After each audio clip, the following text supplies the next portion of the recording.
মন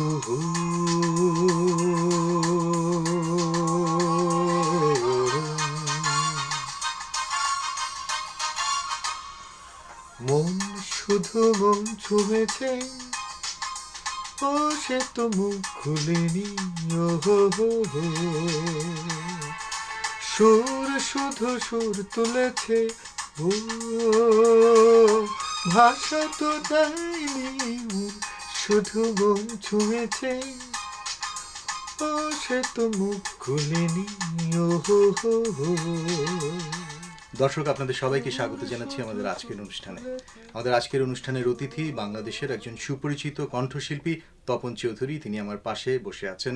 তপন চৌধুরী, আপনাকে স্বাগত জানাচ্ছি আমাদের অনুষ্ঠানে। আপনাকে ধন্যবাদ, আপনাকে স্বাগত। ভয়েস অফ আমেরিকার যারা দর্শক শ্রোতা আছেন তাদেরকে আমার শুভেচ্ছা জানাচ্ছি।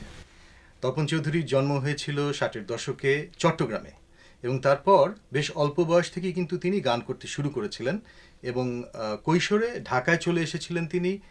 আর পেশাদারিভাবে গান করতে শুরু করেন 70-এর দশকে। 73 সাল থেকে সোলসে কাজ করি।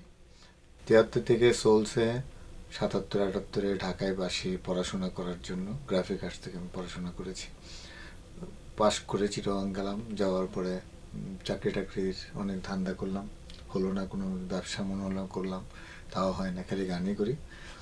84-85-এ আমার সোলো ক্যাসেট বের হওয়ার পর থেকে আমি ঢাকার বাইরে জানি, মানে ঢাকাতে এসে সেটেল করলাম। এখন পর্যন্ত গানটাই করি, অন্য কিছু করি না। ওটাই প্রধান, এবং মুখ্যত গান গেয়েই চলাফেরা করি, জীবন নির্বাহ করি। আপনি তো এখন বোধহয় প্রবাসেও অনেকটা সময় কাটান। হ্যাঁ, আমার বউ বাচ্চা এখন থাকে কানাডাতে, মন্ট্রিয়ালে থাকে। বউ বাচ্চার সাথেও থাকি। ঢাকা তো কিছু সময় যায় গান বাজনা করার জন্য, কারণ এটা আমার অক্সিজেন, ওটা ছাড়া তো বাঁচতে পারবো না। যেই গানটি আমার মনে পড়ে, আমাদের প্রজন্ম যেই গানটির সাথে বড় হয়ে উঠেছে এবং যেই গানটি আমরা সবসময় গুনগুন করতাম, সেটি হচ্ছে মন শুধু মন ছুঁয়েছে, সোলসের যে গান। জি জি জি। এটা 78-79-এ আমরা একটা টেলিভিশনে অনুষ্ঠান করি, ঈদের অনুষ্ঠান।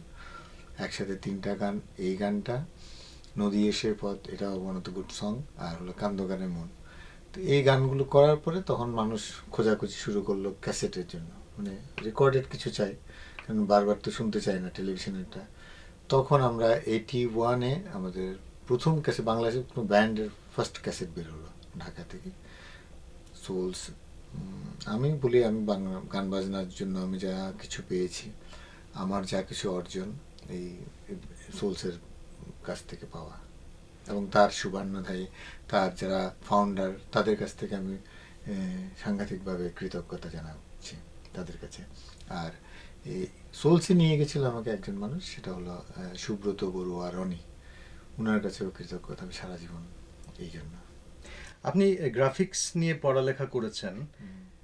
গানটা এসছে আপনার পরিবার থেকে নাকি কিভাবে? আমার পরিবার থেকে। পরিবারের সবাই সংস্কৃতির সাথে জড়িত, নাটক, গান, পেইন্টিং, অভিনয়, এসব পরিবার থেকে আসে।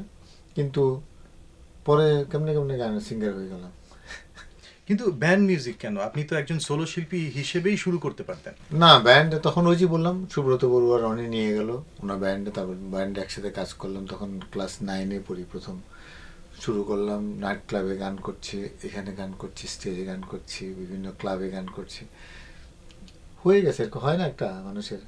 এবং আমি মনে করি যে ওটাই আমার সবচেয়ে বড় পাওনা, যে ব্যান্ডের সাথে থেকে আমি অনেক কাজ করেছি, অনেক গান করেছি। সোলসের সাথে কি আপনি এখনো আছেন?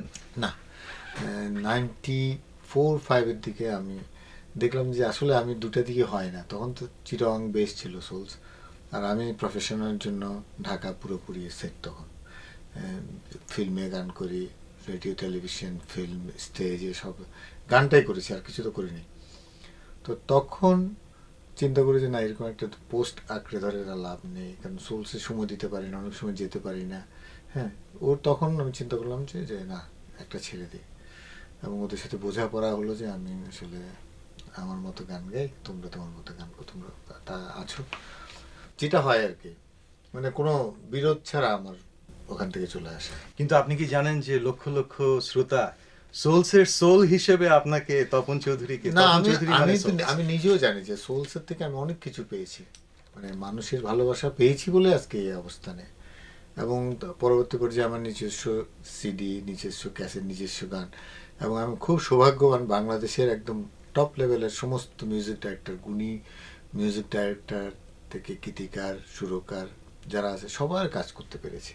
এটা আমার পরম ভাগ্য। এবং প্রত্যেকটা লেজেন্ডারি সিঙ্গারদের সাথে গান করেছি, রুনা আপা, সাবিনা আপা, এরপরে আবিদা সুলতানা বলেন, শাকিলা জাফর, তারপর অন্য অন্য সামিনা চৌধুরী, সবার সাথে গান করেছি। এর চেয়ে বড় সৌভাগ্য আর কি বলেন।